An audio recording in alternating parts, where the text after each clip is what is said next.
But Yeah, to your point, there, fools. I mean, basically another 250-yard rushing day. Not a whole lot to complain about. I mean, you're consistently passing for over 300, rushing for 250. Not a whole lot to complain about there, unless you're just trying to be overly nitpicky.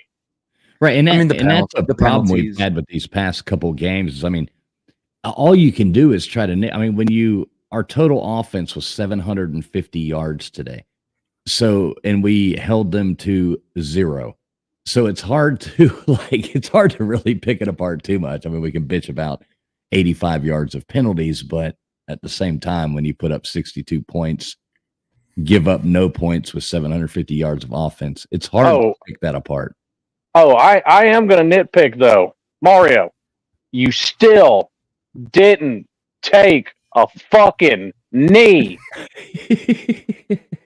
I seriously think this man is trolling me at this point. Right. At this point, he's out to get Slim at this point. Mario's like a 15-year-old girl. He goes on on his Instagram story and he posts a screenshot of the song "The Real Slim Shady." he just calls him out without really calling him out. Now, yes, to your point, 8 penalties for 85 yards, unacceptable. Unacceptable. Yeah, that's definitely not good. Not good. So there's the one thing we can pick apart is but damn, our defense though is looking lights out. I do like. Oh my god, the defensive line. Tyler Barron. Hello, sir. Is there any way we could find an extra year of eligibility for you? And the craziest part is Ruben Bain has played one drive on the whole season. What's the word on him? Has anybody heard? Georgia just took the lead on Kentucky in the fourth quarter. Mario really hasn't spoken on it that I've seen since the initial out for a week or two, and this would be 2. And more than likely, this was just precautionary. Yeah, because did you need Ruben Bain to win the? Well, he's been on the sideline for all the games. Yeah. I want to point out something really interesting. Cole McConaughey, who was a 3-star defensive end prospect.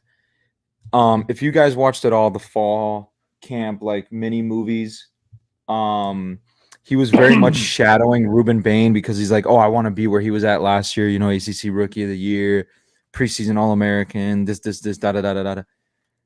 I just want to give him a little attaboy and good for him because he was getting early snaps in that game and not just like with the backups. Like he was rotating in with the ones and playing in there on the edge in the 2 deep. So job, just nice little shout out to McConaughey. Yeah. So what do you see looking forward to next week?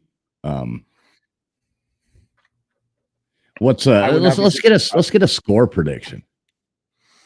I mean, I said preseason it was probably going to be like 38-21 in the 45-21 range. I would not be surprised if that still holds up. Our defense is really good. Our defensive line especially is really fucking good. And I expect Ruben Bain to come back next week because they know what they're going to be in for with a guy like Byron Brown and an offense like USF. I think it'll be a little tight going into mid-second quarter.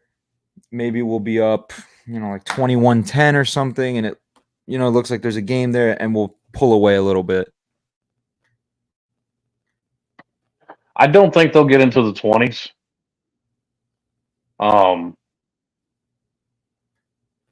And I don't know if this was. I've got a feeling the way Alabama's played, and I'm using their game against Alabama as my judge here. Alabama didn't rush the ball nowhere near as much as they should. It's like they're bound and determined for Milroe to throw the ball.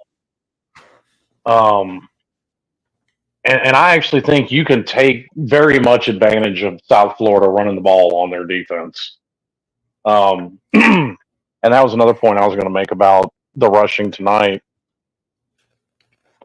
and why I think it can be effective next week. Because Mario's showing whoever's got the hot hand that week is getting most of the touches. A.J. Allen was our leading rusher today. Damian Martinez had 3 carries for 3 yards. Well, AJ Allen got to be fair, got all those yards in the second half in garbage time. The main rusher out of the 2 guys that will mostly he had the most carries as well. Yeah, but again, that was in the second half. In the first half, we legitimately only had like 5 carries. Like it was very much the Cam Ward show. Well, and that's something I want to see them get away from. Like, hey, quit trying to win this guy the Heisman, because later in the year that can bite you in the ass. It really can. Yeah. And to be fair, I've criticized Dabo Swinney for the same thing. Like, I think it was absolute malpractice in that Georgia game for Phil Maffa to have 6 carries in the first half. And you saw what it did against Georgia. You have to establish a run game against better teams. Yeah, eventually we're going to have to win a game on the ground. Yeah. You're going to have to wear down a defense. I suspect that's going to be a game like a Louisville or something. Right. Or Virginia Tech. Yeah. I mean, you're going to have to make a defense. You're going to come across a defense that's good enough that they're going to have to respect your run game enough that those safeties take a step up. So one of your receivers has a chance to get around a corner. Yep. So that's, like I said, that's nitpicking, but that's something I need to see change. Yeah, and just same as last week, it's the penalties, like we were saying earlier. I mean, fix those penalties. That's 85 yards. Honestly, I feel like I've been saying that my whole life about Miami, and I wonder if that's something that's ever going to get fixed. Well, I wonder if that's not something that everybody says about their team. You know. Oh, yeah. And the worst. Well, yeah, but knocking on 100 yards is not good. No, and easily the worst penalty is like, yeah, it's 85 yards, but this isn't going to show up in that stat. There was one penalty that it was hands to the face against Bell, the backup left tackle. It negated a 60-yard touchdown. Right. Yeah, that was bad. And mind you, we ended up scoring on that drive, but it was a 1st and 25 when we was 2nd and 25. What that backed us up to against teams like Virginia Tech, Louisville, even FSU. It's not like a Ball State where you can just convert a 2nd and 25. That's not just going to happen. So I'm looking at these stats here. And to be clear, as much as I'm nitpicking about it, it's more of I need to see it more spread out through the game. Because, I mean, honestly, it was fairly balanced, 40 passes to 30 rushes. Like, that's fairly balanced, not a whole lot to complain about. I'm mainly just talking about spread more evenly throughout the game, just to be clear. Yeah, because in the first half, it was very much pass heavy. Very much pass heavy. And then in the second half, like we had 220 yards rushing in the second half. In the first half, we had 22 yards rushing. That's not but good. now, you know, like I was saying to our defense, I'm looking at the stats here right now. So Ball State rushing yards this game was 6. The whole game they rushed for 6 yards. I mean, takeouts. I mean, I want to, because that counts sacks too. I just want to be fair, which just speaks to how many sacks we got. I mean, how many in total did their running backs get? Like let's just not count the quarterback. Like let's take the quarterbacks out of the occasion because they had Christian Davis. What the hell are you? He's a running 17. Their quarterback got sacked 4 times for minus 24.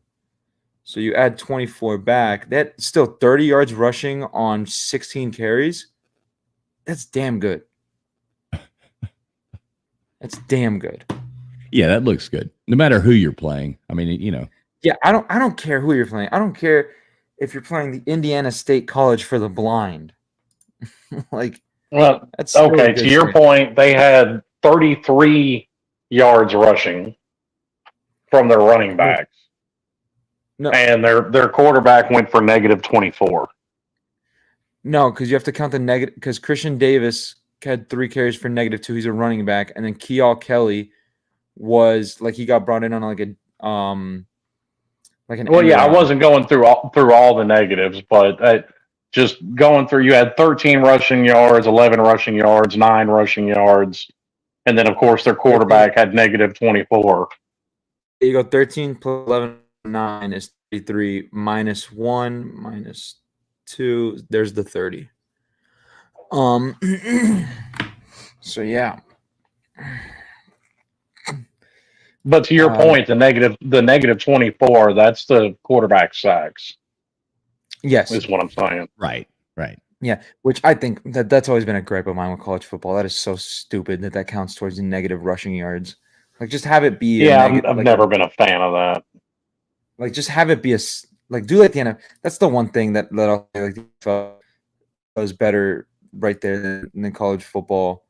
Is like that sort of like stat keeping where it's like keep that as a separate stat. Like, why is that impacting like a team's rushing numbers?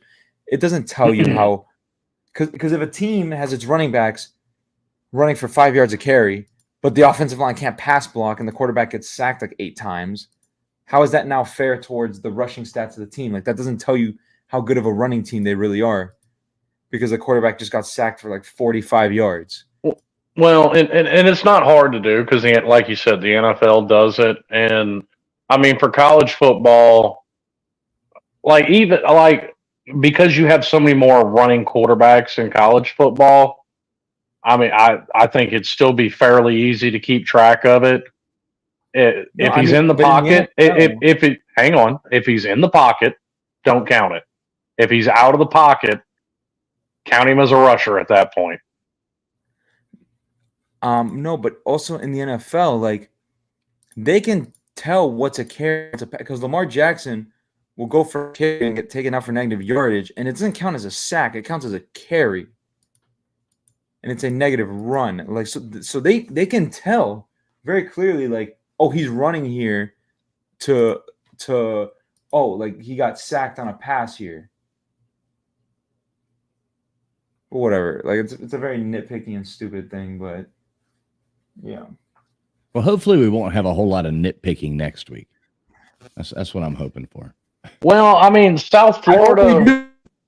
I'm about to say South Florida's the type of team that it really, in all honesty, should just be another nitpick game. I mean, it really should, if I'm just being honest. And especially if you are a legitimate top 10 team, yes, South Florida should be a nitpick game. You should beat them handily.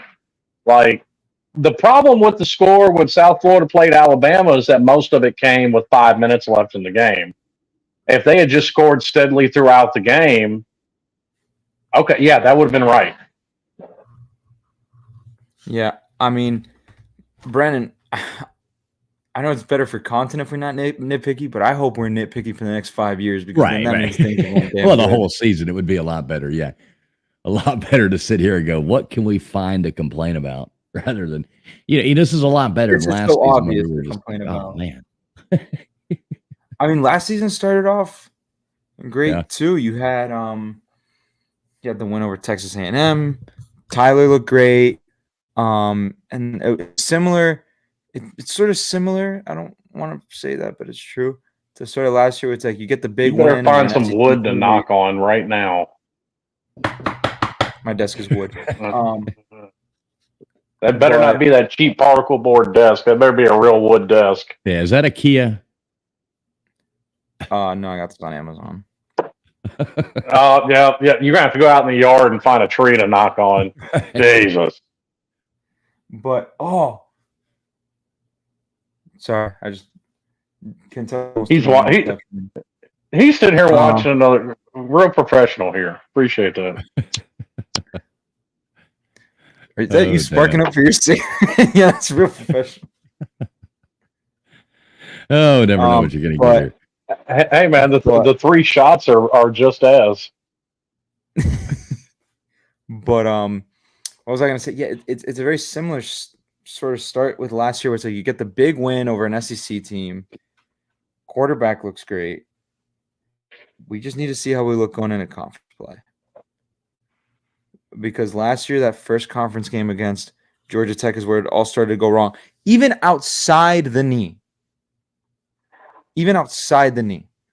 Because you had the issues that plagued that offense during the middle of the season show up, where it was Tyler had 3 picks, and it's not just 3 awful picks. 2 of them deep in Miami territory. All of them with great protection, basically no pressure, and he just throws those 3 picks. And then obviously everything happened with the knee, and that derailed the season.